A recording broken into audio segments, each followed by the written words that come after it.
semana pasada escuchamos a José Ramón Ayaro y nos habló de, bueno, del petróleo y estas cosas.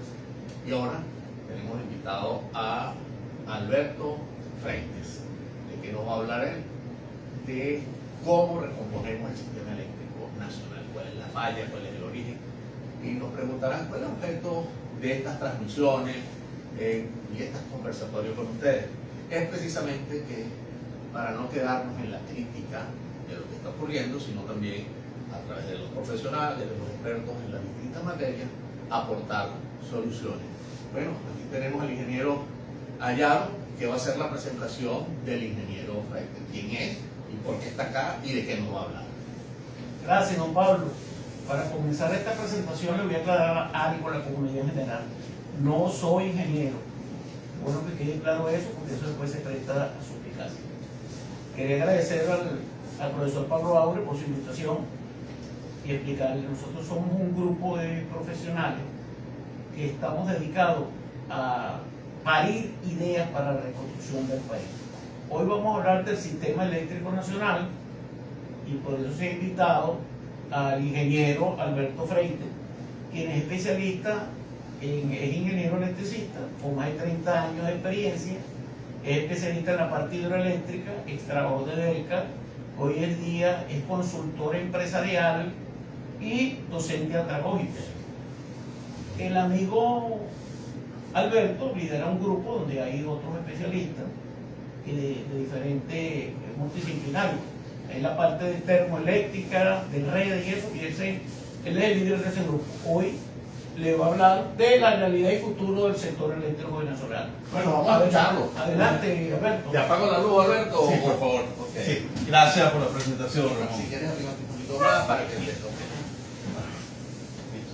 Vamos a tratar de hacer una presentación lo más detallada posible, porque definitivamente la realidad del sector eléctrico venezolano tiene muchas, pero muchas aristas.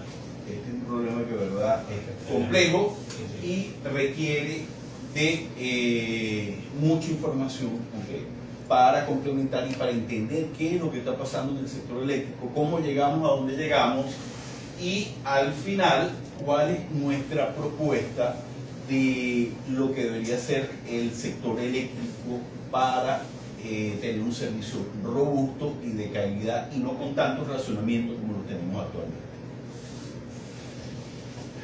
Vamos a comenzar.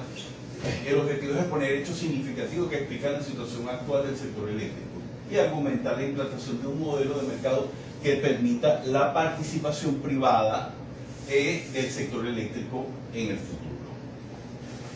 Esto que tienes aquí es un pequeño esquema, ¿okay?, de lo que es el sistema eléctrico en la actualidad. Podemos verificar aquí que vienen unas líneas de transmisión, que es la red troncal que viene desde Guri, 765, 400 kilovolts, que alimentan el centro, el occidente del país, y algunas líneas que salen desde Guri y van a alimentar toda la demanda en el oriente del país, particularmente, y destaco, la parte del sector petrolero. Esto es lo que teníamos y todavía tenemos en el sistema eléctrico nacional.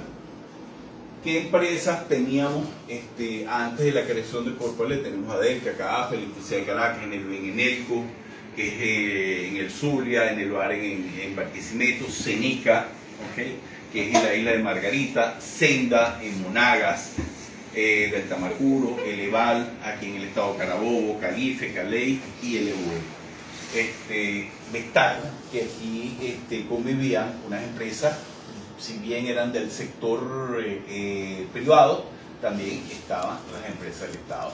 Destaco la Electricidad de Caracas como una empresa de verdad que tenía mucha historia y tiene mucho que decir sobre la calidad que prestaban en la capital del país. Estas empresas convivían bajo un contrato de interconexión cuyo objetivo principal era el establecer normas para la operación coordinada y económica del sistema interconectado nacional. buscaba optimizar el uso de recursos energéticos del país, particularmente la energía hidráulica, que es la que producía Edelca en los desarrollos del Bajo Caroní, Guri, Macagua, Caruachi, etc. En ese contrato existían varios comités: el comité de operaciones, el comité de planificación, el comité de gestión o ejecutivo y el comité de facturación. Voy a destacar lo que es el comité de planificación, porque ahí se planificaba los requerimientos del sistema eléctrico nacional, y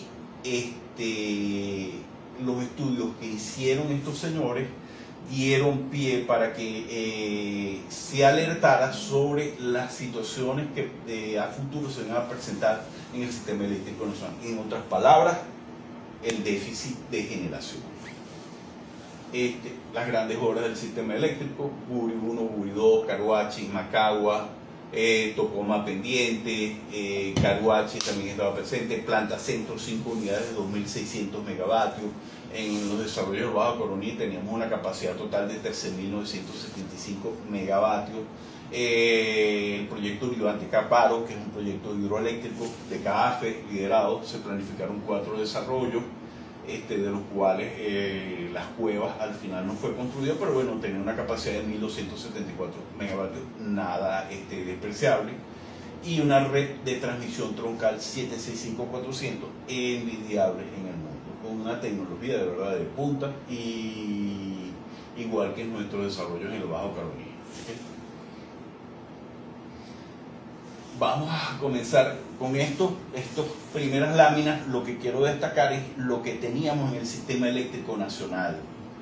¿Okay? Y vamos a comenzar que para el año 2000 nosotros teníamos una demanda máxima de 11.500 megavatios, una capacidad instalada de generación de 20.323, de los cuales un 65% era hidroeléctrica, un 35% era térmica, y una capacidad hidroeléctrica de los desarrollos del Bajo Caroní de 12.900 megavatios. Eso era lo que teníamos para suplir la demanda en el año 2000. Voy a destacar, porque dentro de todo lo que quiero es que se entienda que en el año 2000 el sistema eléctrico nacional estaba planteado una transición ¿hacia qué? Hacia un mercado de energía eléctrica, hacia la participación del sector privado, y eso fue de la mano de estudios que hizo la Fundación para el Desarrollo del Sector Eléctrico.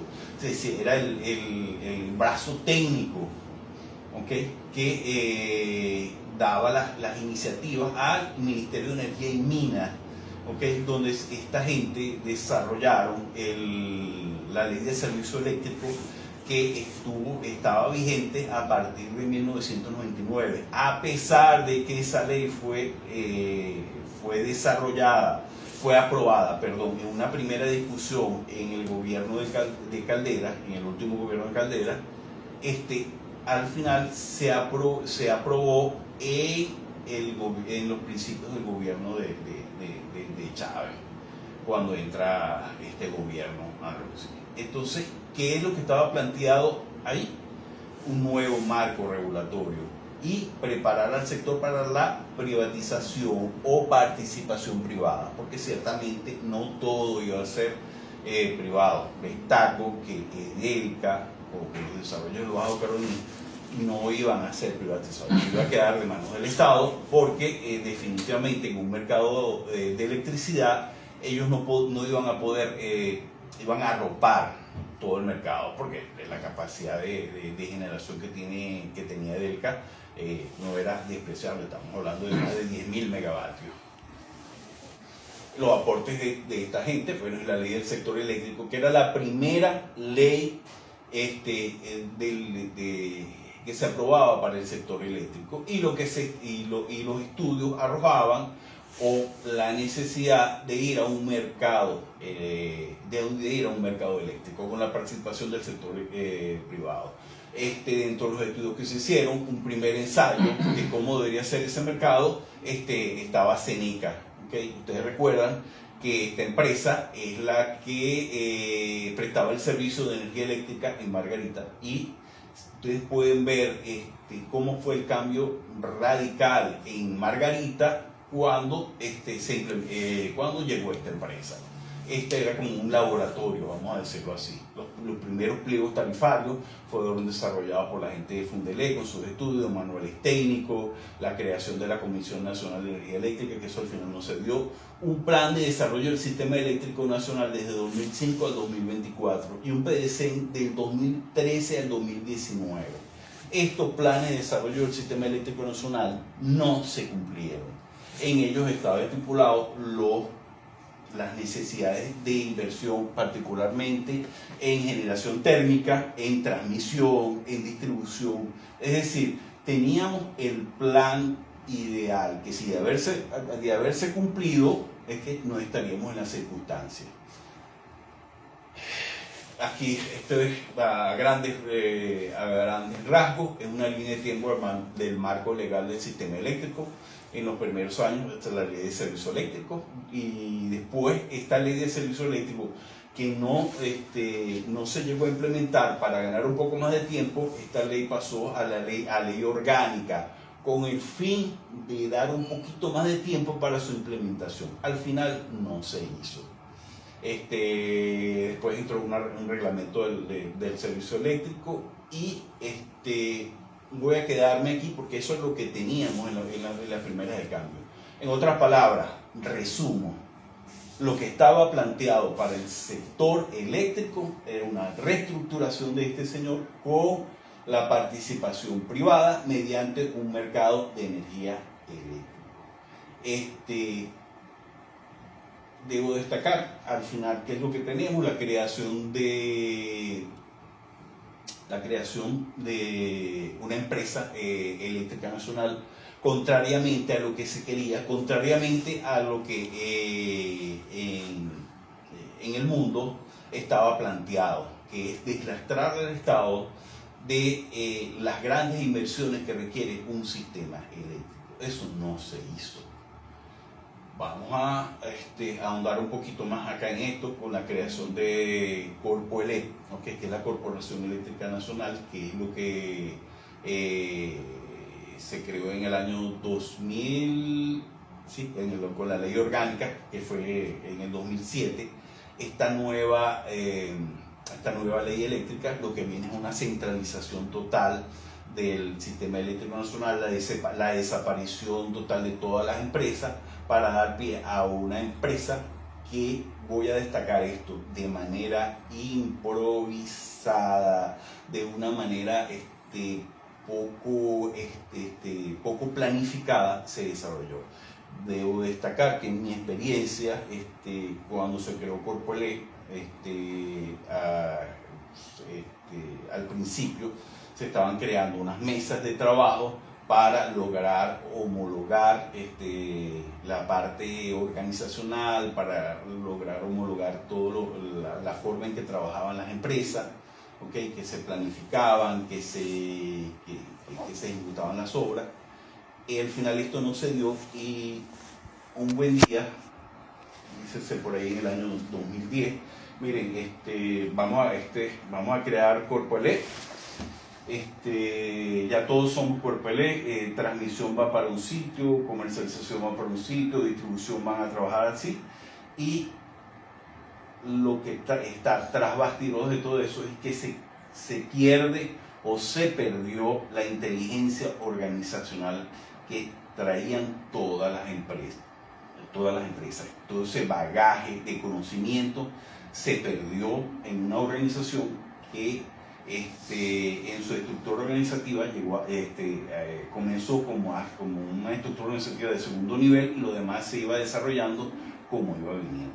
Por supuesto, esto dio pie a una politización que ya estaba en boga en el sector eléctrico, y la desaparición de mucho del bagaje, del entendimiento, de la forma en que trabajaban cada una de las empresas. Esto fue una catástrofe, definitivamente. Debo desarrollar esto. ¿Qué ¿Qué es lo que estamos viendo aquí? Vamos a entrar un poquito. ¿Qué es lo que tenemos aquí? Una pequeña gráfica de demanda máxima y generación disponible. En el año 2000 vemos que teníamos una demanda de 11.000 y algo, que era lo que veíamos al principio, y vemos cómo tenemos una capacidad disponible por encima de los 14.000.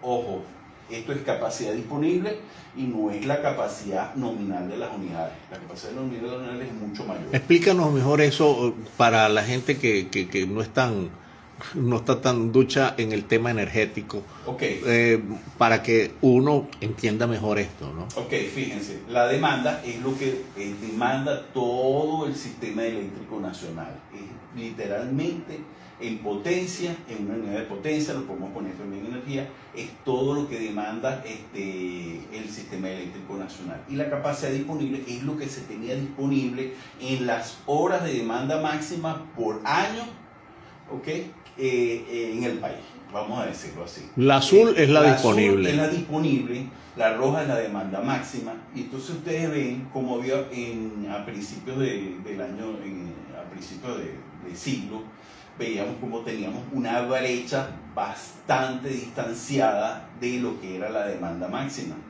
Y con respecto a la generación, teníamos muchísima más generación. A medida que fueron avanzando el tiempo, y ustedes van a ver un crecimiento vertiginoso de la demanda. ¿Por qué razón? Porque teníamos unos precios de petróleo altos, pero muy altos, teníamos un Producto Interno Bruto grande, un valor bastante alto.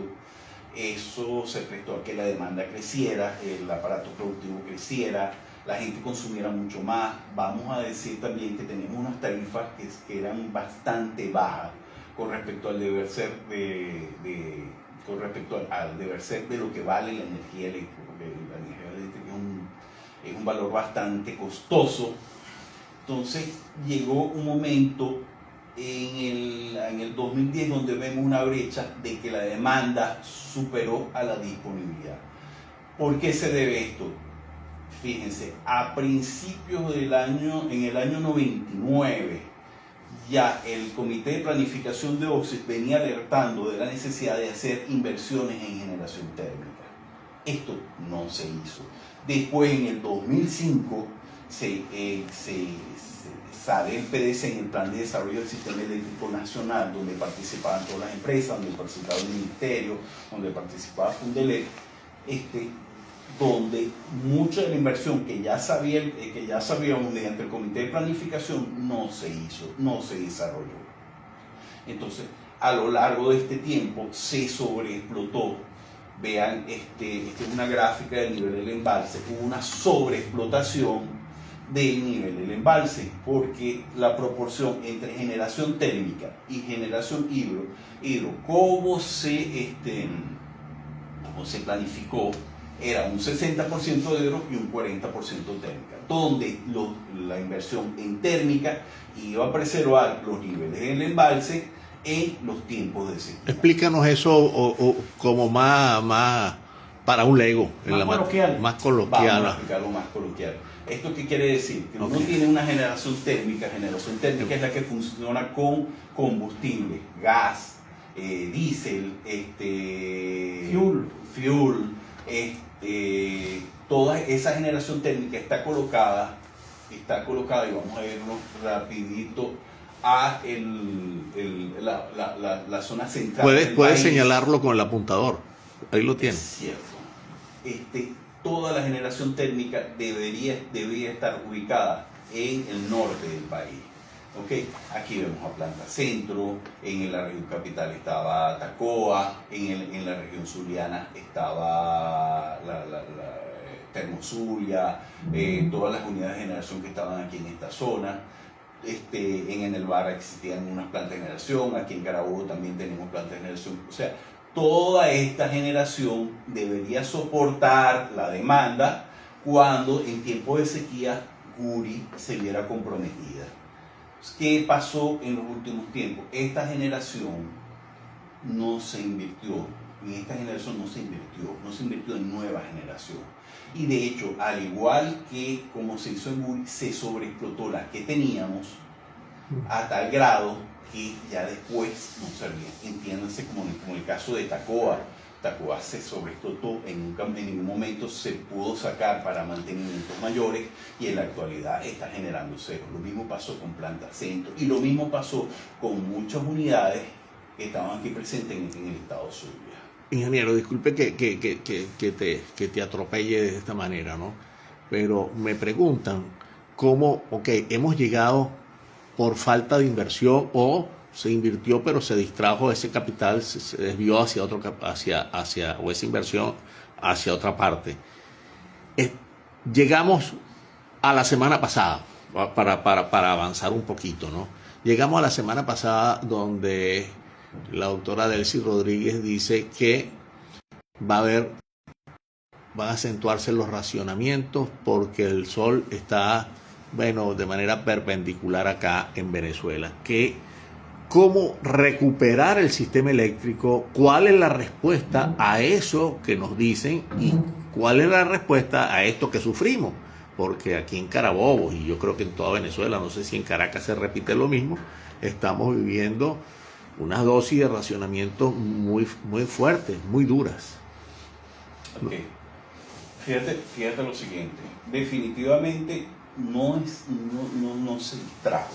Realmente no se hicieron las inversiones adecuadas en generación térmica, porque no es la primera vez que en época de sequía aparecen los racionamientos y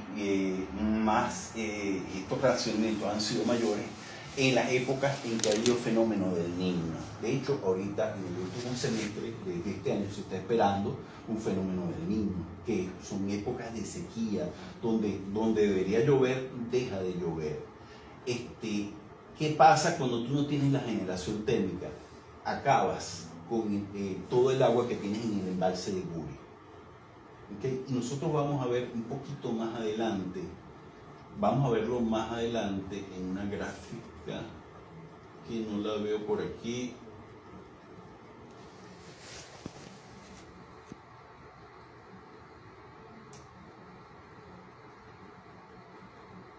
Ok, ya sé dónde la tengo, lamentablemente no lo voy a poder publicar. Donde vamos a ver aquí qué es lo que tenemos. Fíjense que la capacidad de generación disponible y la demanda están prácticamente tocándose. O sea que la generación que tenemos, tanto la térmica como la hidro, está prácticamente en lo mismo. En otras palabras, lo que yo estoy generando es lo que estoy demandando. ¿Qué pasa en estos días de calor, en estos días donde tenemos muchas temperaturas? Que la demanda aumenta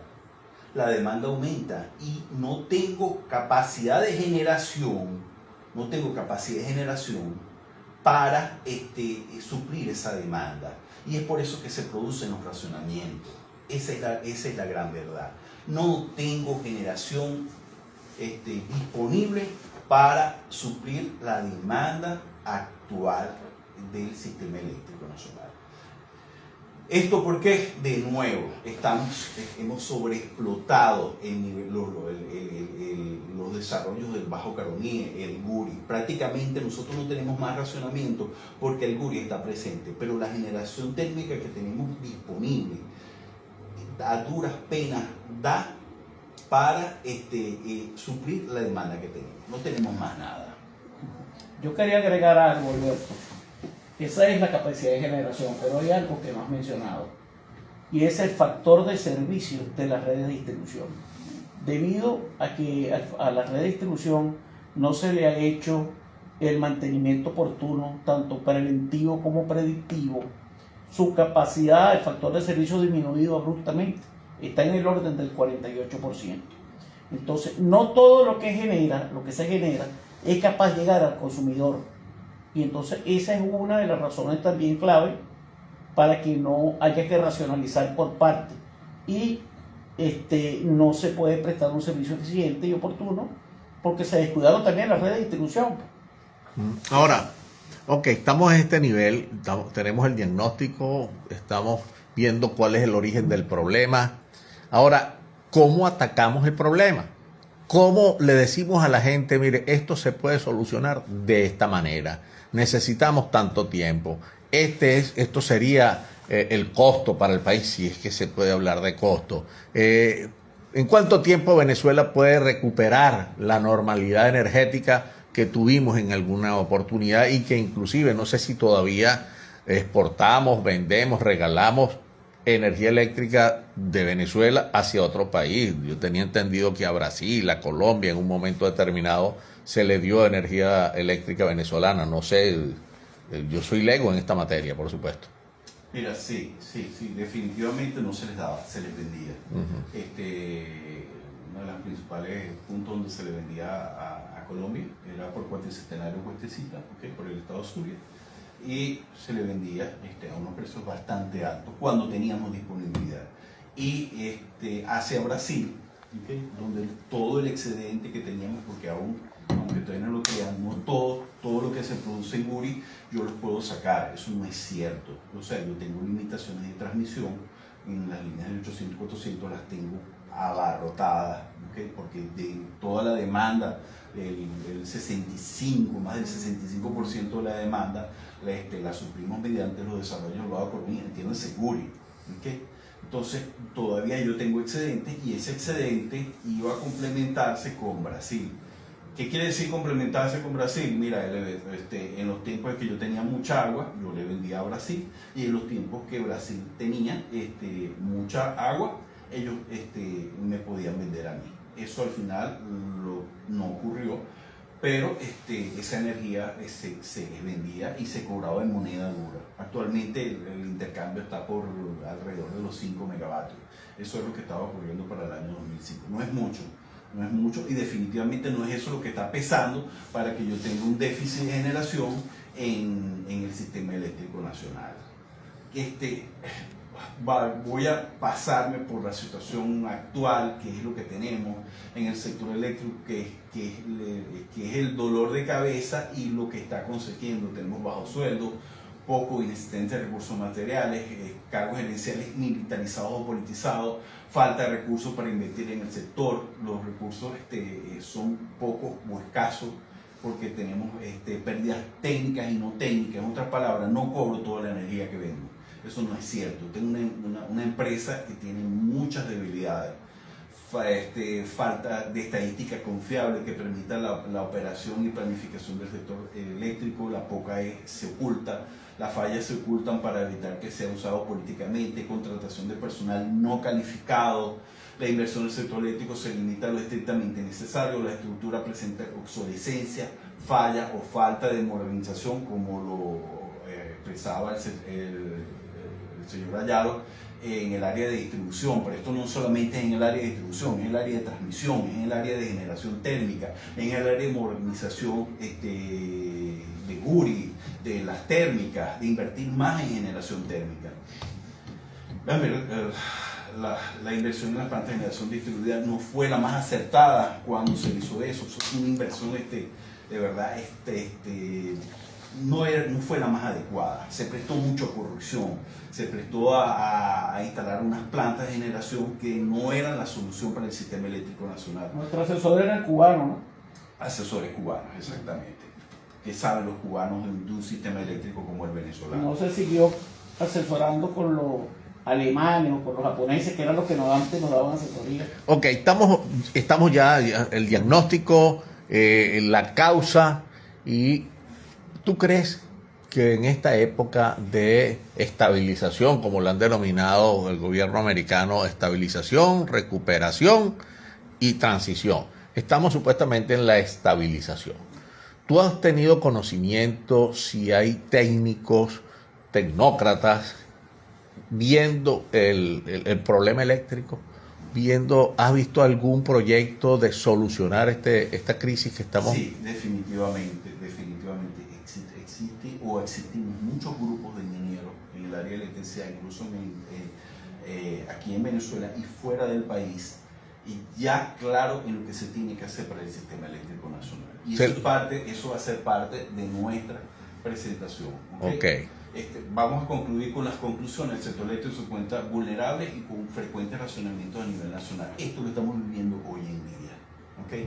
De nuevo, ¿cuál es nuestro problema? Nuestro problema es un déficit de inversión en el sistema eléctrico nacional. No solamente en generación térmica, sino en todas las áreas del sistema eléctrico. Con una empresa que no es la más adecuada para dar las soluciones al sistema eléctrico nacional. Es determinante la situación actual del sector eléctrico por las malas políticas públicas que implementó este gobierno desde el principio. Se requiere un cambio de modelo eléctrico que permita la inversión privada y limite la política. ¿Por qué? Porque los niveles de inversión que requiere el sistema eléctrico nacional no son en bolívares. O sea, necesitamos y requerimos inversión en moneda dura. En las primeras de cambio pudiéramos estar hablando por lo menos unos 20 mil millones de dólares.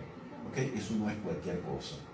La planificación debe hacerse centralizada y con la participación de un personal técnico calificado. ¿Qué proponemos nosotros a corto plazo? Okay, tenemos varias propuestas a corto, mediano y largo plazo. Diseñar un marco regulatorio que permita la participación del sector privado y oriente la creación de un mercado de energía eléctrica, tomando como referencia los estudios para esa primera ley eléctrica que teníamos para el año 2001. ¿Okay? Donde se preveía un mercado de energía eléctrica, donde el privado iba a invertir, y para los que piensen que es que el privado siempre se va a robar, mire, tenemos ejemplos en nuestro país como la Electricidad de Caracas, una empresa con todos los años, desde los primeros pasos del sistema eléctrico en Venezuela, Electricidad de Caracas estaba haciendo inversiones, incluso a nivel hidráulico. Es increíble que lo que nosotros conocemos como la Electricidad de Caracas, en su principio era generación hidráulica y después pasaron a térmica y ellos arropaban toda la región capital. Y qué mejor servicio que lo que prestaban. Muy bueno, excelente. Qué mejor servicio que en sus inicios prestaban también empresas como en Enelco o en Seneca, porque lo teníamos ahí mismo. Crear un organismo regulatorio autónomo, competente e independiente. El rescate de Fundelet, que era el brazo técnico que asesoraba al Ministerio de Energía y Minas para el desarrollo del sector eléctrico. Todavía existe gente muy competente en esa área. Implementar una reorganización integral de Corpore en las primeras de cambio, ¿okay? Porque existe mucha gente de verdad. Es una empresa que está muy politizada, una empresa que se presta para la corrupción. Existe mucha opacidad en lo que está pasando allá adentro. De hecho, tú no lo sabes porque no te lo dicen. Implementar políticas que exigen y regulen la importación de equipos eléctricos eficientes. Para nadie está oculto que cualquiera llega e importa un equipo eléctrico sin ningún tipo de calidad en lo que se refiere a eficiencia. Lo importante es que tú lo conectas y no importa si es eficiente o no lo ves en el consumo de la energía eléctrica. Dentro de las propuestas está una sostenibilidad financiera, dar especial énfasis en la reestructuración y privatización del área comercial y distribución de Corpo Eléctrico, seguida del área de distribución. ¿Esto por qué? Porque lo más probable es que para yo levantar el sistema eléctrico requiero ir a organismos multilaterales y lo primero que te van a decir, pero ¿qué estás haciendo tú?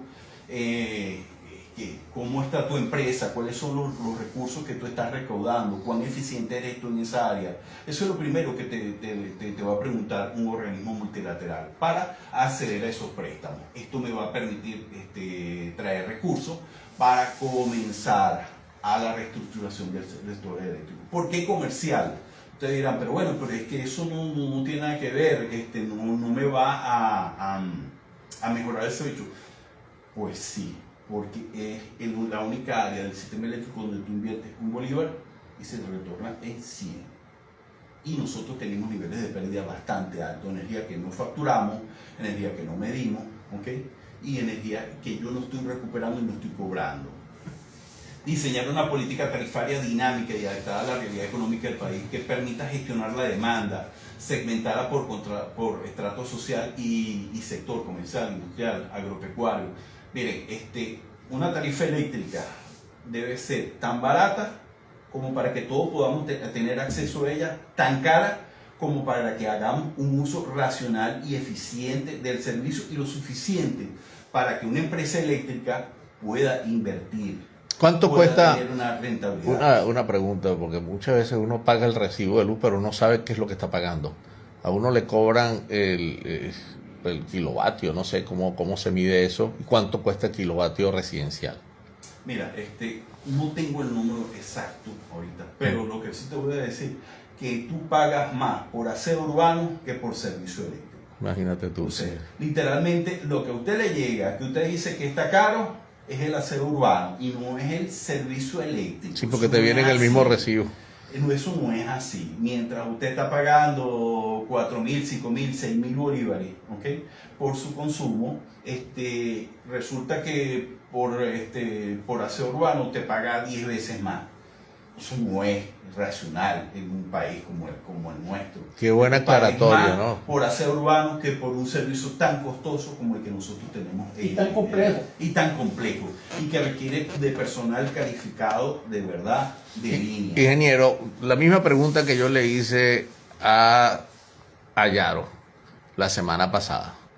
Si él lo nombraran ministro de Energía, ¿cuáles serían sus políticas inmediatas? Te la hago yo a ti, pues.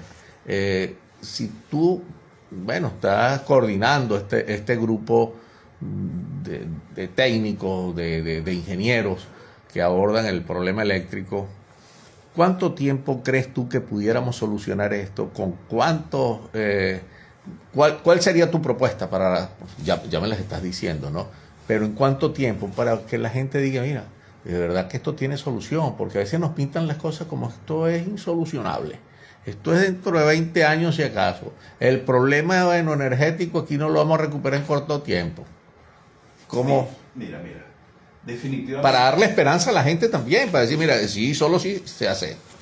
Esperanza las hay. Definitivamente, las primeras de cambio, que es lo que estamos proponiendo nosotros, porque este es un problema que tiene muchas aristas. Este es un problema de verdad complejo. De decirte que van a ser 5, 10, 15 años, o sea, no. Depende de la voluntad política, ¿okay?, que haya para reestructurar el sector. Depende de los recursos que se invierta en el sector. Entiéndase que esto es algo que va muy de la mano con el sector petrolero. ¿Okay? Tú no puedes desarrollar un país sin un sector eléctrico robusto, eso no es cierto. Y tú no puedes desarrollar, no puedes hacer, no puedes levantar el sector petrolero sin tener un sector eléctrico robusto. ¿Okay? Definitivamente la respuesta es compleja, pero va a depender de que se haga un paquete de medidas en donde los recursos para invertir en el área de electricidad, el rescate de personal técnico calificado, el que tú puedas tener todo eso a la mano es lo que te va a decir cuánto tiempo va a tardar, ¿okay?, el rescate del sistema eléctrico nacional. Yo quiero, para finalizar, pues, aquí yo tengo una serie de propuestas, ¿okay?, que están en el corto plazo, culminar Tocoma, por ejemplo, pero eso requiere inversión en dinero, continuar con los estudios para los proyectos hidroeléctricos del Alto Caroní, iniciar la regulación y rescate de la empresa Edelca, ¿okay?, para la cual permitirá bajo el control del Estado un modelo de mercado eléctrico, algunos proyectos importantes a ser priorizados, modernización de GURE, la red troncal, cable subacuto sobre el lago de Maracaibo. Nosotros no hemos instalado algo tan importante para el estado de Zulia como un cable subacuto en el lago de Maracaibo porque no hay recursos, porque la CAF no bajó los recursos por los problemas que tiene con el gobierno. ¿Okay? Definitivamente porque tenemos una empresa que no ha sido lo más transparente en el uso de sus recursos. ¿Tiene y algo que ver? El organismo multilateral lo sabe. Sí. Una pregunta. ¿Tiene algo que ver el tema de las sanciones con la situación que estamos viviendo? Te la hago es profeso, una pregunta como... No, definitivamente sí han afectado. No te voy a decir que no han afectado, eso no es cierto. Pero esto es un mal que ya venía caminando, o sea, ya un mal que se venía desarrollando. Por decirte algo, para mí lo peor que se pudo haber hecho en el sector eléctrico es la creación de la Corporación Eléctrica Nacional. ¿Okay? Algo que fue hecho prácticamente a imagen de Gaddafi, ¿okay?, para centralizar todo, supuestamente tener un poco de control, tener mucho más control, y resulta que ha resultado todo lo contrario. O sea, tenemos una empresa que es ingobernable, militarizada, con fuga de talento, que las respuestas no son las más idóneas, donde las directrices vas a resolver un problema en el Zulia o tienes que resolver algo y entonces tienes que preguntarle a Caracas qué es lo que vas a hacer, porque ellos son los que planifican o ellos son los que manejan o lo dan el visto bueno de los recursos. ¿Cuál fue para ti el quiebre definitivo que marcó el derrumbe del sistema eléctrico venezolano? La creación de Corpoelec. ¿Por qué? Por lo que estamos diciendo. Okay. ¿En qué año Es una crearon empresa. Corpoelec? En el año 2007 sale la ley, ¿okay? De reestructuración y se empieza y se da se termina de consolidar en el 2010, 2011 aproximadamente. Eso lo tenemos en una de las láminas. Suena lógico. Entonces, eso fue una de las soluciones que encontró el gobierno, ¿okay? para tratar de solucionar el problema que ya tenía, que era un problema de inversión. Cada vez que había este fenómeno del Niño, cada vez que había una sequía, había racionamientos en todo el país. ¿O qué ustedes creen que pasó en el momento en que hubo un blackout del sistema eléctrico nacional? ¿Por qué ustedes creen que sucedió eso? Donde estaba un militar montado en Corpoelec, en el Ministerio de Energía Eléctrica. Eso fue por una falla de unos transformadores en Guri, por fallas en Guri, ¿okay? Donde no se le hizo el mantenimiento adecuado a esos transformadores, ¿okay? Y eso produjo una falla grande. ¿Hay riesgos, si continuamos así, de que se vuelva a vivir un episodio como el que vivimos varios días en Venezuela sin electricidad? No.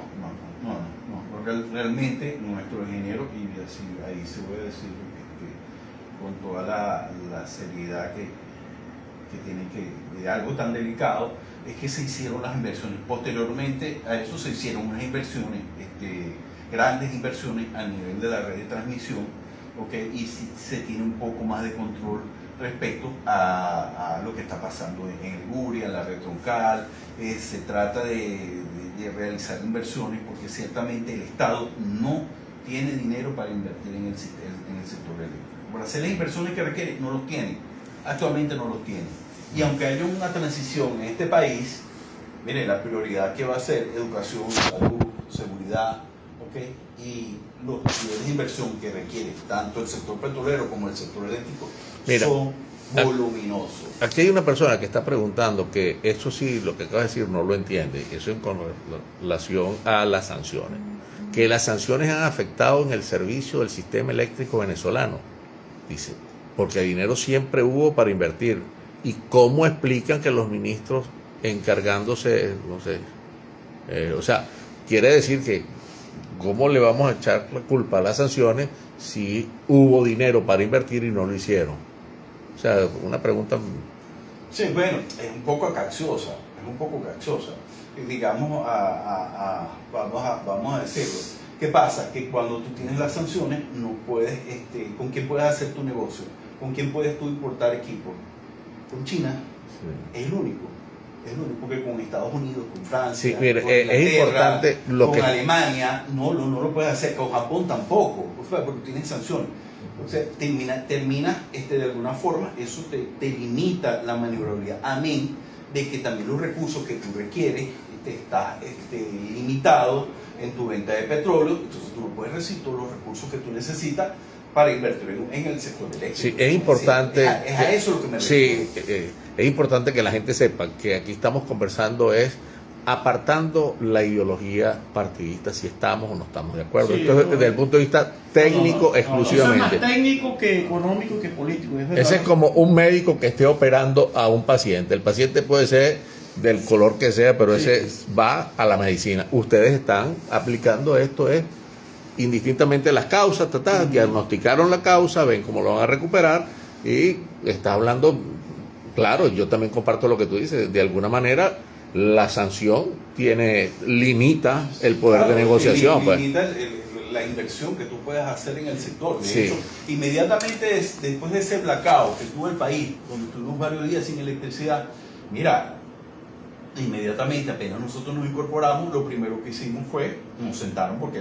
¿Tú estabas trabajando en ese momento? Por supuesto, inmediatamente se empezaron a hacer los estudios para hacer unas inversiones en la red troncal. Hasta que... Para cambiar esos transformadores, ese transformador específicamente estaba fallando, se hizo la reparación de y posteriormente se compraron equipos en China para poder hacer esas inversiones, pues, lo cual estaba bien, a mí me parece que estaba bien, pero ¿cuál es el problema? Que eso llega tarde, eso no se puede hacer de una manera apresurada, eso tiene que hacerse de manera planificada y constante.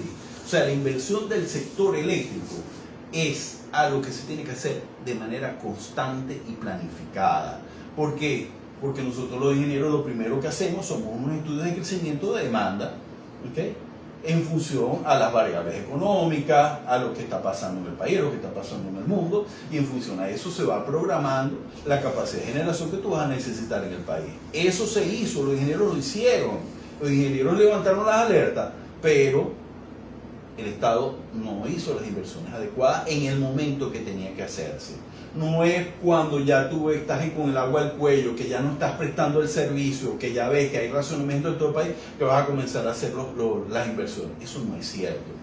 Para mí uno de los grandes errores de este país, donde hubo mucha corrección, mucha opacidad en cómo se hizo, fue lo de la instalación de generación distribuida en todo el país, que a la larga eso no resultó en la solución que requería para satisfacer la demanda que teníamos. Hay otra cosa, es que la calidad de los equipos norteamericanos y europeos es mucho mayor que la calidad de los equipos chinos. Entonces, Planta Centro, las primeras 5 turbinas, unas eran japonesas y las otras eran alemanas, de una calidad tremenda. Luego se hizo la 6ª unidad china. ¿Cuánto tiempo duró? Nada. De hecho, ahorita Planta Centro no está generando nada. Nada. Nosotros llegamos a generar hasta 2.600 megavatios en Planta Centro y hasta no hace mucho generaba 130 megavatios, que es el 5%, y ahorita está en nada. ¿Cuántos megavatios necesita Venezuela para estar tranquila y cuánto genera actualmente? Actualmente lo que tenemos son, bueno, vamos a regresarnos aquí. 13 la cifra. Mire, señores, vean aquí está. Está la cifra. Aquí tienes el número, aquí está, 13.600 megavatios. ¿Okay? Nosotros generamos lo que demandamos, no tenemos ningún tipo de flexibilidad. ¿Okay? Yo tendría que tener, mire, una diferencia, una holgura, que era la que teníamos al principio, ¿sí? ¿Okay? De casi que el doble de la demanda. Ahora, te pregunto. Fíjense, aquí teníamos el doble de la demanda, aquí no tenemos ninguna capacidad ninguna holgura. Ya va, pero me gustaría que me explicaras esto, ¿no? Fíjate tú, en el 2000 teníamos una demanda máxima de más o menos 11.000. ¿Okay? 11.000, ok. Pero fíjate tú, luego tuvimos un pico en el 2013. En el 2013 y luego cayó un punto de quiebre. Me imagino que no sé, como 19.000, algo así, un poquito menos. 18.000 megavatios fue nuestra máxima demanda. Ahora fíjate tú, ¿por qué hemos caído tanto en la demanda? Es decir, bueno, pero es que esto que tú ves aquí, okay, es la caída del Producto Interno Bruto del país, o sea, que todo lo que se produce en el país, okay, dejó de producirse. O sea, las empresas quebradas, cerradas. Las personas que se fueron del país, que dejaron de demandar la energía eléctrica, todo eso no está bien. Y las empresas cerradas que están en los empresas cerradas, las empresas básicas de Guayana, que están generando ahorita, que están consumiendo las empresas. Pero fíjate tú, nada, todo eso lo ves reflejado aquí. Pero con este gráfico, este gráfico es demoledor, sí, para cómo hemos ido en atraso en cuanto al progreso en Venezuela. Sí. Si teníamos una demanda de 19.000 megavatios y ahora tenemos 14.000, o sea, la demanda máxima, quiere decir que estamos empobrecidos, no solamente empobrecidos en aportar energía eléctrica, sino no tenemos fuentes de desarrollo, de inversión, de nada de esas cosas. No, pero es que no puedo, o sea, imagínense que yo levante el sector productivo de este país. Tengo capacidad de generación. De hecho, una de las cosas que hemos discutido en el grupo es que si PDVSA va a requerir generación, van a ser ellos mismos los que tienen que hacer la inversión directa, porque eso se requiere de allá para poder levantar el sector petrolero, que va a tener que ser las empresas petroleras instalar una generación al lado donde se requiera. Eso es importante Con el que lo expliques, y tú lo explicaste muy bien. Es decir, cómo tú puedes empezar a producir más petróleo si no generas lo que requiere el petróleo para extraerlo, para invertirlo, para operarlo. La idea que sacamos allá de... Una de las ideas que hemos discutido, mira, por lo menos en el oriente del país, se queman alrededor de 1.800.000 pies cúbicos de gas. Exactamente. Es en Anaco. 1.800.000 pies cúbicos día. Que es el doble de la demanda de Colombia. Exactamente. Entonces parte de ese gas, en vez de estarlo quemando, una parte, lo más probable es que se tenga que reinyectar en los pozos, corrígeme ahí, Ramón, Sí. y la otra parte se pudiera Instalar plantas modulares, unas plantas, pequeñas plantas, Ajá. que se requieran de generación a gas. a gas. ¿Ok? Eso pudiera ser una solución, y de hecho eso es lo que va a hacer. Porque aunque ustedes no lo crean, una planta de generación como las que se requieren de 300, 400 megavatios, eso es algo que uno no va a la vuelta de la esquina y ya te lo producen. Eso no es cierto. Tú estás en una cola, eso tarda su tiempo en construirse. ¿Ok? Eso no es cierto que tú las tienes a la vuelta de la esquina y ya te lo tienen como ya esas inversiones que tú las entregas con llave y listo. No, eso no es cierto. Tardan años. Por eso es que los desarrollos, la inversión en el sistema eléctrico nacional tiene que hacerse con tiempo.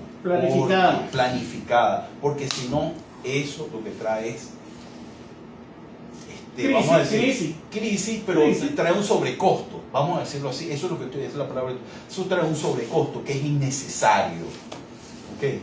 Que tú hagas las cosas de una manera apresurada, con falta de planificación, como ya más de una vez se hizo, vamos a decirlo, cuando estaba Jesse Chacón, que estaba como ministro, y lo hizo de la mejor manera posible. No puedo decir que no, porque en algún momento nos reunimos con él, pero caramba, no era la manera de atacar la crisis del sector eléctrico.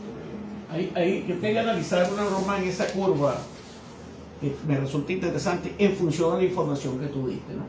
Más o menos en el 2010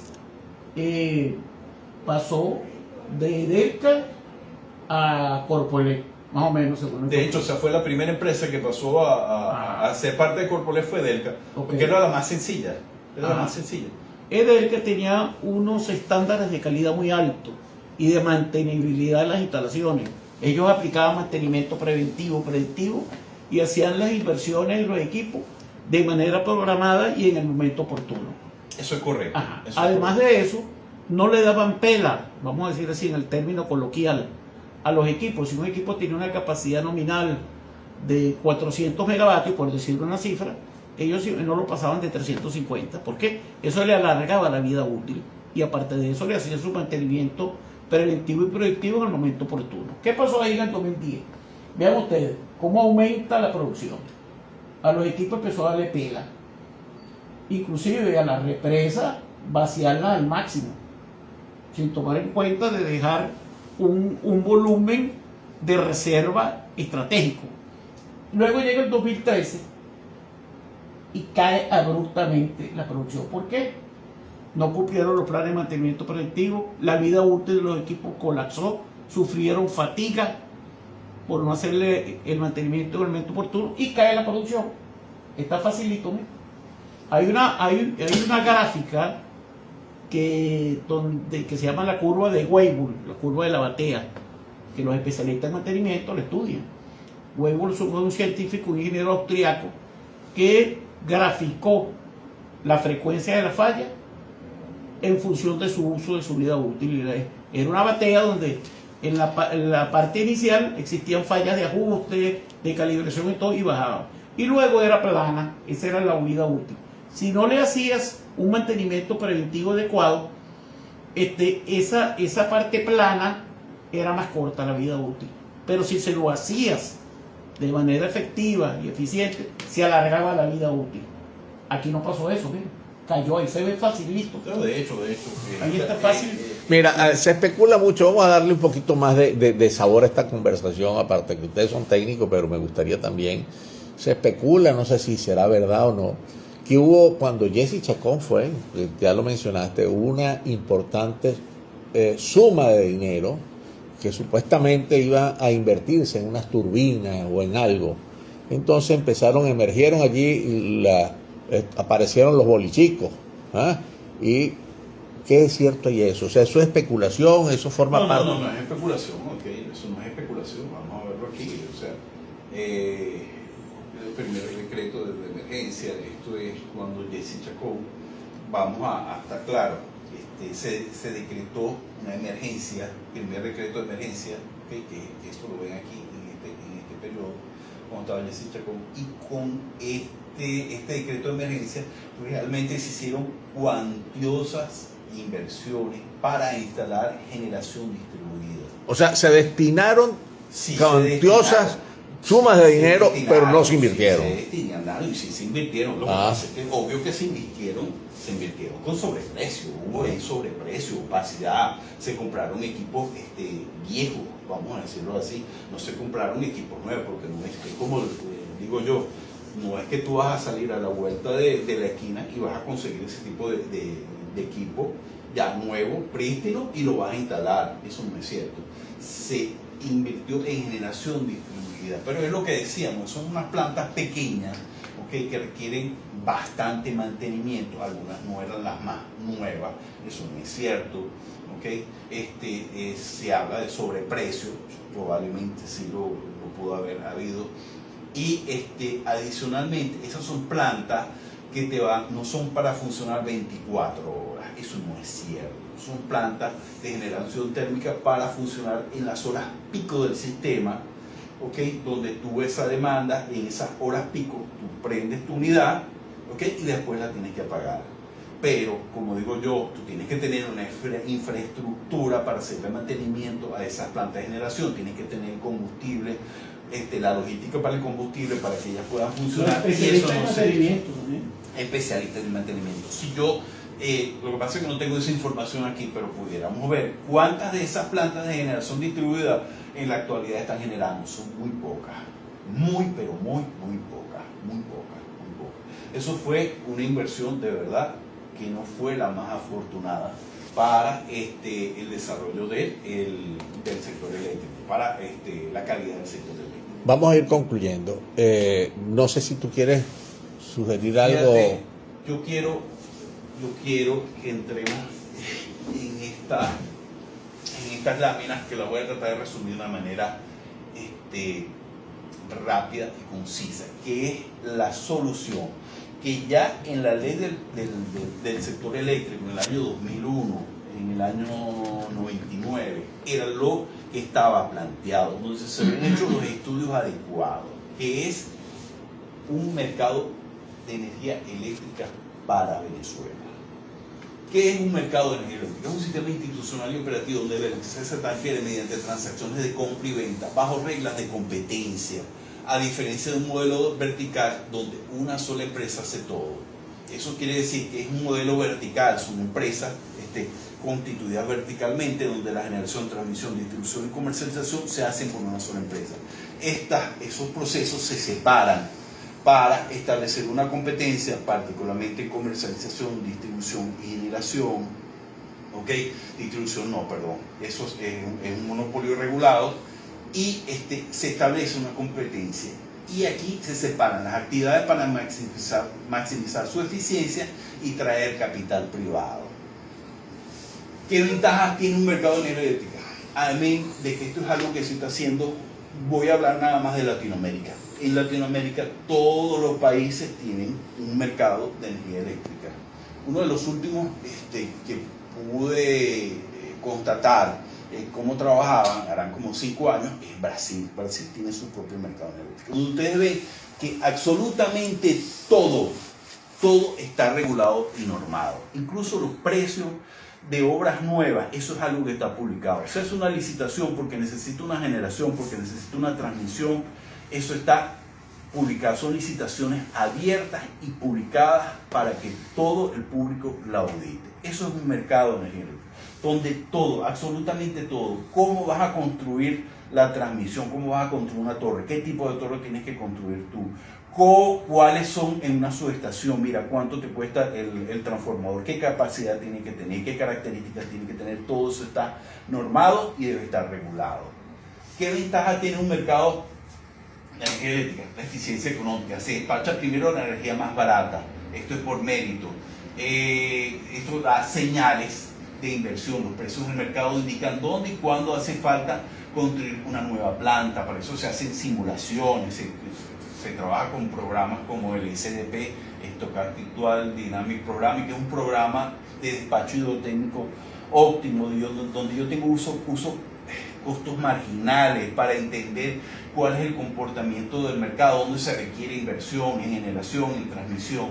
Traspaso el riesgo, y esto es importante, el riesgo de la inversión pasa del Estado al sector privado. O sea, el Estado dedica sus recursos a educación, salud, seguridad, etcétera, etcétera. La transparencia, todo está normado, los costos no son caprichos, sino valores auditados y actualizados. Funcionamiento y operación, la generación entra en competencia, múltiples empresas, hidroeléctrica solar, compiten por vender la energía. La transmisión es un monopolio regulado. Esto quiere decir que está separada de la transmisión, donde todo el mundo tiene acceso a las autopistas eléctricas. Al ser una sola red, el Estado regula cuánto se cobra por usarla, peajes para garantizar acceso a todo, y por supuesto estos peajes tienen que cubrir la inversión que tú haces por transmisión, porque esto lo puede construir un privado y él recibe una rentabilidad por la inversión que hizo. Una concesión. Una concesión, exactamente, pero lo opera un ente regulador. Eso lo opera un ente regulador, eso lo opera un ente, ¿okay? Que es como el que despacha ese mercado eléctrico, el que saca las cuentas, mira, por transmisión se usó tanto y se pagó tanto. Eso está normado y regulado. La distribución, un servicio regulado. ¿Okay? ¿Por qué regulado? Porque todo el mundo tiene que tener acceso a la red de distribución. ¿Okay? Para que tú puedas, todos los usuarios puedan tener su servicio. O sea, estaríamos hablando, me lo estoy imaginando, me gusta, la red de distribución es como las autopistas y yo... Como las calles, diría yo. Como las calles. Las calles. La autopista sería la transmisión. Por eso te digo, la transmisión, la red de transmisión, ¿le pertenecería al Estado o le pertenecería a los privados? Y el Estado cobra, si le pertenece al Estado, el Estado cobra el peaje por utilizar esa autopista. Vamos a decirlo así, eso está en manos, la distribución, tanto la transmisión como la distribución, está en manos de un ente del mercado eléctrico, que es el que de alguna forma regula y cobra tarifa por ese servicio. ¿Okay? Eso está regulado, eso va a estar regulado. Por supuesto, una regulación donde el que construyó la distribución o el distribuidor recibe una rentabilidad adecuada por la operación, mantenimiento y la inversión que hizo. Qué bien. A eso todo está normado. La comercialización es una competencia. Muchos comercializadores ofreciendo el servicio, facilidades para pagar, contratación de energía eléctrica, si tú eres un industrial, o sea, eres como, vamos a decirlo así, eres como el que da la cara entre el generador, lo que está pasando aguas adentro, a quien tú le estás comprando, a quien tú le estás pagando, él te está dando la factura y todos compiten por obtener usuarios. Bien. En esa competencia, donde hay competencia, el usuario, vamos a decirlo así, el cliente gana. Mientras más competencia, mucho mejor. Eso es lo que está tras bastidores. Una competencia donde nosotros lo que hacemos el servicio, somos ahora clientes, y un cliente donde yo puedo exigir por mi servicio.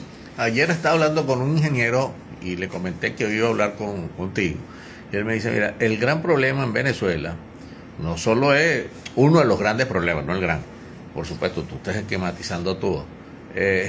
No solamente es la corrupción, que sí la hay, pero también es que la gran mayoría de la electricidad nadie la paga.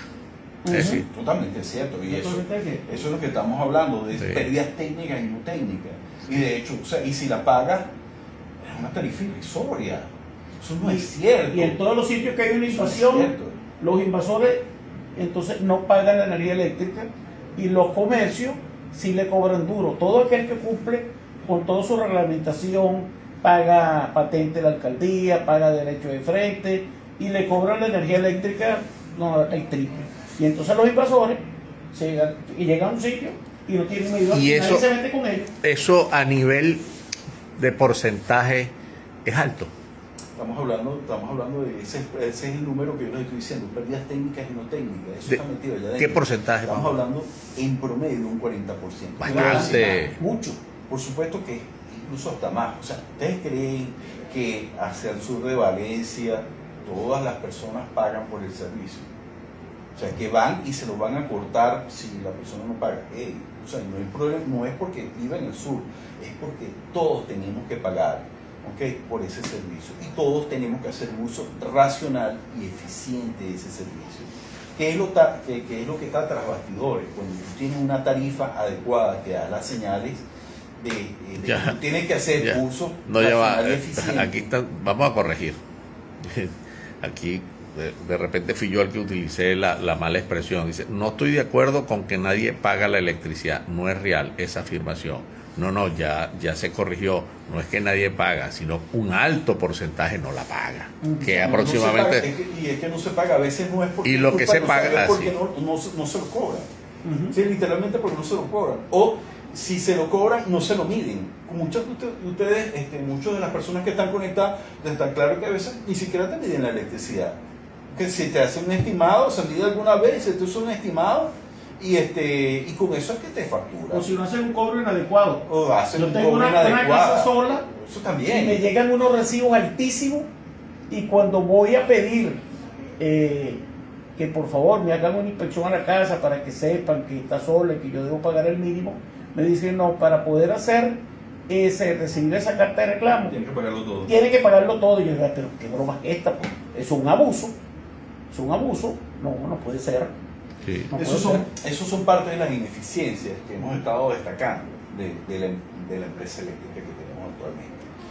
Entonces resaltamos, no se mide, o cuando se mide, o sea, es de manera inadecuada, Pues, de manera injusta, o de manera injusta, donde de repente hay gente que se roba la electricidad y no le pasa nada. Hay otra, Eso pasa, hay eso algo, está pasando. hay algo, ingeniero, que también habla mucho, es que los mineros, es decir, los que tienen las máquinas, las minas, las máquinas esas De minar de minar esto, de Bitcoin, ajá. monedas eso sí que consume mucho, no sé, Eso ciertamente, eso es un hecho. y eso afecta también. Eso afecta. Y ciertamente se han hecho, me consta, ¿verdad? Porque he estado de alguna forma informado al respecto, es que la empresa ha hecho de verdad seguimiento a ese tipo de cosas y lo han controlado, incluso algunas que han tenido que cerrar, ¿okay? Otras no, porque como insisto, existe mucha opacidad en ese tipo de cosas, mucha discrecionalidad, porque existe corrupción. ¿Okay? Habrán empresas, el que está conectado, que tiene influencia, probablemente esté demandando. Y adivinen cuánto paga por el consumo de esa electricidad. Lo mismo Muy que- poco, Sí. muy poco. Mira, Entonces lo que necesitamos es orden. Necesitamos una empresa que cobre. A mí no me importa si tú tienes instalado lo que tengas instalado. Si tienes instalado ese tipo de máquina. de máquina y tienes un galpón lleno, no importa, pero tú pagas por el servicio. Hay otra cosa que, ojo, como lo estoy transmitiendo por Instagram, hay gente que nos sigue y hace preguntas muy puntuales y no sé si como tú tuviste como la gerencia de mercadeo, ¿correcto? En algún momento, tuve correcto. en Aquí, la- fíjate, mi caso, dice Lozada Esther, mi caso, tengo una deuda de un edificio que no es mío. ¿Cómo es eso? Que, o sea que a lo mejor era, no sé, estaba de inquilina, el registro de... Y seguro esa señora Lozada va a CADAFE a poner el reclamo y le dicen, A sí, Corpolé. a Corpolé. Y dicen, sí, lo vamos a atender, pero pague primero y después le tiene una deuda que no es de ella. Sí. Esa es la respuesta de la oficina. Es increíble. una cuestión ciertamente. tirada de los Yo pelos. sé de algunos casos donde los condominios quedan con toda la deuda y resulta que la tienen que pagar el resto de los usuarios que ya no consumieron eso, que a los que no se les había facturado ese servicio lo tienen que pagar. Bueno, fíjate, si tú- no lo hacen, no se les restablece o no pueden hacer un cambio de contratación. Sí, fíjate tú, un caso mío, basta, lo voy a aprovechar porque me alumbró Esther. Yo tenía un apartamento hace muchos años, ¿ok? Yo lo vendí, llevé el documento de compraventa y dice, no, tiene que venir el nuevo dueño. Vamos a ese caso para que le cambie y me aparece esa deuda. Se lleva, eso es lo que tiene que hacer, Pablo. Uno tiene que llevar el documento, una fotocopia del documento de compraventa. Yo lo llevé, pero dice, no, tiene que venir el nuevo dueño para hacer el contrato del otro. No, son así. Bueno, tú cortas el tuyo y tiene que ir el No, pero nuevo sigue dueño a hacer el nuevo apareciendo, contrato. pero sigue apareciendo mi nombre. No. O sea que Eso no puede- eso son aberraciones. Me parece- Definitivamente. me pa- Podemos sentarnos aquí, o sea, la cantidad de casos. Es correcto. Sí, sí. No, pero es que eso- uno peor que el otro. A discrecionalidad del empleado público que está en el momento. Exactamente. Y a veces no es culpa del mismo empleado, es culpa de que no tienen manera. O sea, no existe transparencia en cómo tú vas a regular ese tipo de situaciones. Okay, que son hasta veces injustas. Ciertamente no es culpa siempre del empleado. El empleado hace lo que le indica que tiene que hacer o lo que un sistema comercial le permite. Porque a veces tienes el sistema comercial Y tiene como me limitaciones. comentaba, y no puedes hacer más nada. No, señor, no trae. O sea, y traes una comunicación y eso muere ahí. Sí, mira, Eso es parte del cambio. no sé que nosotros si requerimos. tenemos algo más, porque ya estamos ya Sí, listos. Mira, Sí, vamos sí. a ir rapidito. Yo necesito que ustedes entiendan lo que es contratación y en la bolsa. En un mercado de energía eléctrica no es una subasta caótica de energía eléctrica, es un sistema de gestión de riesgo. Los contratos de largo plazo, que son el 80 o 90% de la energía que se vende mediante contratos firmados años antes. Son contratos de muy largo plazo. Esto va a estabilizar los precios del consumidor y seguridad del inversor. Una bolsa de energía donde tú vas a necesitar una energía porque, bueno, entraste en una situación y tú necesitas un excedente de energía, esa energía se compra en una bolsa. El excedente o falta de compra se vende en tiempo real. Esa bolsa de energía es real. Eso, el operador del mercado es el que gestiona eso.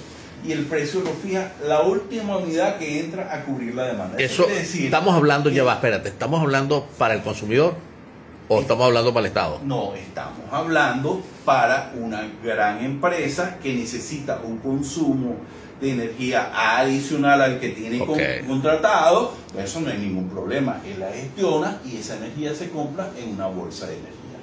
Como decimos, okay, el 80-90% de la energía que se transa está ya en contrato firme. Eso ya está firmado. No es algo traído de los cabellos. Okay. Si tengo excedente de energía y mi demanda está aumentando o alguien en la demanda lo requiere, va a esa bolsa de energía, la compra, okay, a un precio que se fija de acuerdo a las unidades de generación que van entrando. Las más eficientes son las primeras que entran, las segundas menos eficientes entran enseguida y así hasta la más eficiente, que es la última que va a entrar, ¿okay? Y la que va a fijar el precio de esa bolsa, dando unas señales al mercado de que se necesita más generación.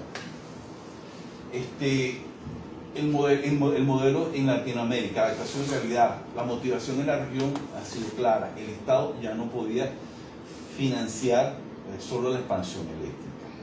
Se necesitaba de capital privado y eficiencia operativa. Países destacados en un mercado de energía eléctrica: Chile, Brasil, Perú, Centroamérica. Son países que ya hace rato tienen un mercado de energía eléctrica. Y aquí voy a destacar a alguien que para mí es importante, que creo que tengo una lámina más adelante, que es Colombia. Colombia, señores, Viene desde abajo. venía de abajo. Sí. ¿Okay? En los años 2000, 2001, 2002, Venezuela le vendía energía eléctrica a Colombia, donde Bogotá tenía racionamiento, la capital de Colombia, de hasta 6 horas. ¿Okay? ¿Qué hicieron ellos? Migraron hacia un mercado de energía eléctrica. ¿ok? Donde se crearon reglas claras, donde ahora ellos tienen un excedente de generación con algunas complicaciones que han tenido en los últimos años, pero definitivamente es un ejemplo a seguir. En una de las últimas visitas que tuve por trabajo a Brasil, los brasileños me dijeron, pero yo no sé por qué ustedes están aquí, si a nosotros nos asesoraron los colombianos, que son definitivamente un ejemplo a seguir. Y para que nosotros pudiéramos implementar ese mercado de energía con sus particularidades, dependiendo del estado, dependiendo de la regulación, dependiendo de cómo los diferentes países gestionen su mercado. Un mercado de energía eléctrica en Venezuela nos va a permitir sincerar costos, pasar de un subsidio ciego a un sistema donde el costo de mantenimiento esté cuantificado y cubierto, despolitización, que las decisiones del despacho sean por costo marginal y no por conveniencia política. Costos marginales son los costos que reflejan cuánto realmente me cuesta a mí generar esa generación térmica o esa generación hidráulica. O un costo marginal, vamos a decirlo así, imagínense, un costo marginal en una época de sequía es mucho mayor que en una época donde haya mucha lluvia. Tú le das señales al mercado para que haga un uso racional de la energía. Todo eso está tras bastidores, pero es interesante porque te da la señal adecuada. Una descentralización, permitir que empresas regionales o privadas vuelvan a invertir en sus propias áreas de influencia. Esto es gente que de verdad sabe del sector eléctrico, sabe de comercialización, sabe de transmisión, sabe de generación térmica, sabe de generación hidráulica. Entren, hagan sus inversiones y reciban una remuneración adecuada por el capital que están invirtiendo. Eso no es malo, eso no es malo. Y bueno, y aquí sí terminamos definitivamente. Yo me voy con esta frase: el servicio más costoso es el que no se recibe. Qué bueno, de verdad. Eso es de verdad, es una frase lapidaria porque lo estamos viviendo aún el día de hoy. Sí, esa es como aquella frase que dice que la educación, para los que dicen que la educación es costosa, que prueben con la ignorancia. Correcto. Es correcto. Prende la luz ahí, pues no sé si quieren hacer unas últimas observaciones. Yo quería, bueno, primero felicitar a Alberto, ¿no? Alberto nos ha demostrado que en los últimos 20 años hemos involucionado, hemos retrocedido. En esta disciplina de la electricidad, eso es como remar en un río aguas arriba. Si te detienes, no te quedas en el mismo lugar, sino retrocedes. Entonces tenemos que retomar todo esto con mucha decisión, mucho entusiasmo. Dicen que la época de crisis crea oportunidades, entonces lo que se necesita es la voluntad política. Y ahí te voy a responder algo cuando le preguntaste a él el tiempo de reposición del sistema de volver a la normalidad. Entonces él dijo como primer punto la voluntad política, porque la voluntad política es la que define primero si se quiere hacer o no, y segundo la disponibilidad presupuestaria. Y no solamente la disponibilidad presupuestaria, te va a definir el cronograma de inversiones. Si tú puedes emprender todo esto de manera simultánea, el tiempo de recuperación es menor, pero si lo vas a hacer por parte, el tiempo es mayor. Entonces, la primera parte de este sistema de recuperación consiste en hacer una auditoría técnica general para saber el estado de las instalaciones. Y esa es la que te va a determinar realmente el tiempo de ejecución, los cuellos de botella, ¿verdad? Y las zonas más vulnerables. Entonces no es fácil. Yo hice un estimado muy optimista y hice uno medianamente real. El muy optimista me bota como 9 años, pero eso es demasiado ideal. Pero que también tienes que tener la disponibilidad de personal calificado para hacerlo. Fíjate, pero yo no sé, está siendo optimista, No, pero, no, que pero no le das mucho ánimo a mí no me da mucho ánimo. Lo que tú dijiste, no es que me quedo con lo que dijo el ingeniero Alberto. El ingeniero Alberto habló algo de la recuperación en Colombia. Sí, nosotros eso y no fue tanto tiempo. Pero déjame decirte, el ingeniero Alberto habló más que todo de la parte administrativa y gerencial. Yo estoy hablando de la parte técnica. Los equipos cuando sufren fatiga, si tú vas a mandar a reconstruir, hacer unas turbinas para planta centro, eso no lo hacen aquí.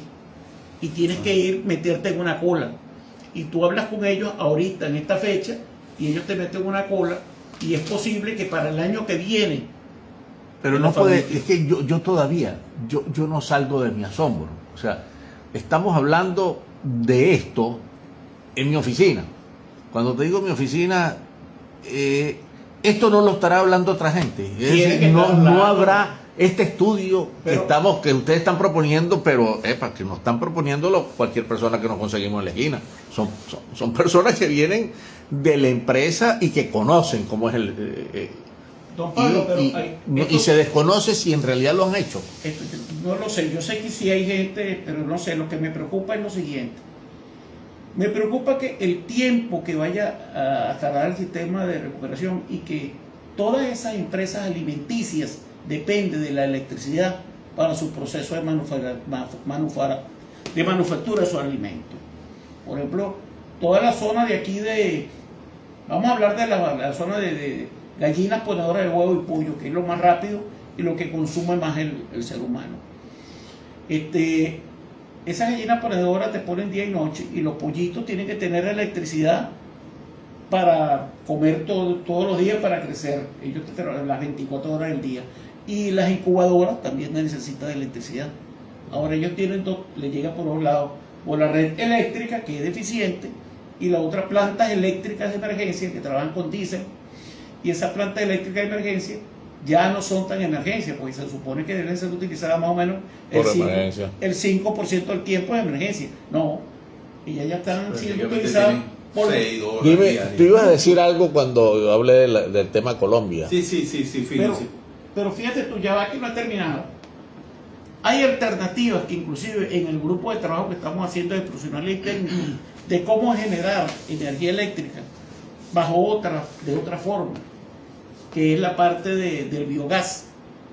Todas esas plantas de pollo generan excremento de gallina y se pueden construir reactores biológicos para que generen electricidad.